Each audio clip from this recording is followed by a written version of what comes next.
আমি যে সেই অতীতবোৰৰ পিছতে দৌৰি ফুৰোঁ, আমি যে নলগা কথাবোৰত মূৰ ঘমাই পেলাই সেইবোৰ লাগি থাকোঁ,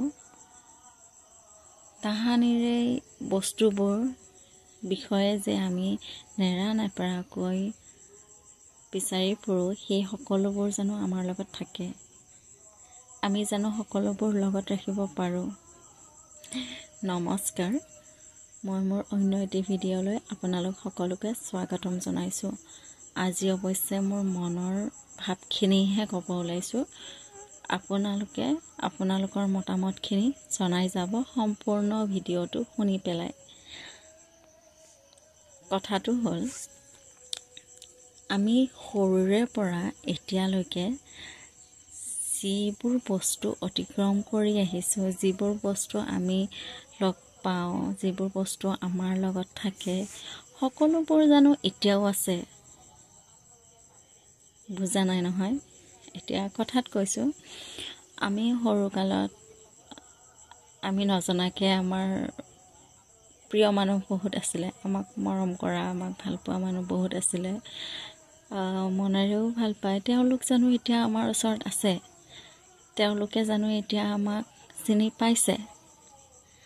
যিখিনি ঘৰৰ, যিখিনি বহুত আপোন, সেইখিনিহে আমাক দেখিছে। বাকী যিকোনো কাৰণতে আমাৰ পৰা যিসকল আঁতৰি গৈছে, তেওঁলোকে বৰ্তমান হয়তো আমাক চিনিও নাপাব। তাৰোপৰি আমি লাহে লাহে ডাঙৰ হ'লোঁ, স্কুলত গ'লোঁ। যেতিয়া আমি সৰুতে স্কুল গৈছোঁ, সেই সৰুকালৰ লগ বান্ধৱীবোৰ এতিয়া জানো আমাৰ মাজত আছে? তেতিয়াতো আমি সেই তেওঁলোকৰ লগত প্ৰত্যেকটো বস্তুৰ আদান প্ৰদান কৰিছিলোঁ। সৰুতে নহয় জানো, আমি যি খাওঁ তাকেই দিওঁ, বা তেওঁক কোনো এটা বিষয়ত একো এটা ক'ব নিদিওঁ। তেওঁ বহুত প্ৰিয় বন্ধু বা বান্ধৱী, তেনেকুৱা নহয় জানো? কিন্তু এতিয়া জানো আমি তেওঁলোকক লগত ৰাখিব পাৰিছোঁ? সেই ইমান প্ৰিয় তেওঁলোকক আমি জানো ধৰি ৰাখিব পাৰিছোঁ? নাই। হয়তো তেওঁলোকে তেওঁলোকৰ সুবিধা অনুযায়ী আমাৰ পৰা আঁতৰি গৈছে, নহয়তোবা আমি আমাৰ সুবিধা অনুযায়ী তেওঁলোকৰ পৰা আঁতৰি আহিছোঁ, নহয়নে?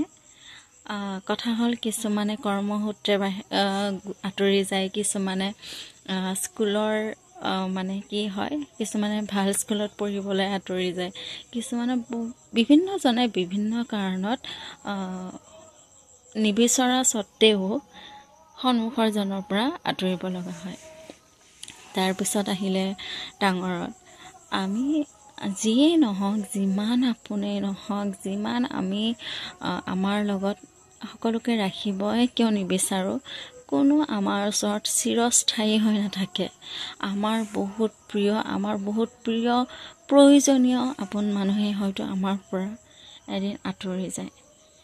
গতিকে একো বস্তুৱে চিৰস্থায়ী নহয়, এইটো মনত লৈ সদায় নিজকে সান্তনা দি ভাল কৰ্মৰে, ভাল চিন্তাধাৰাৰে আগুৱাই যোৱাই শ্ৰেষ্ঠ। আপোনালোকে আপোনালোকৰ মতামতখিনি জনাব। মই মোৰ এটা ভাৱহে প্ৰকাশ কৰিছোঁ। ধন্যবাদ। শুভৰাত্ৰি।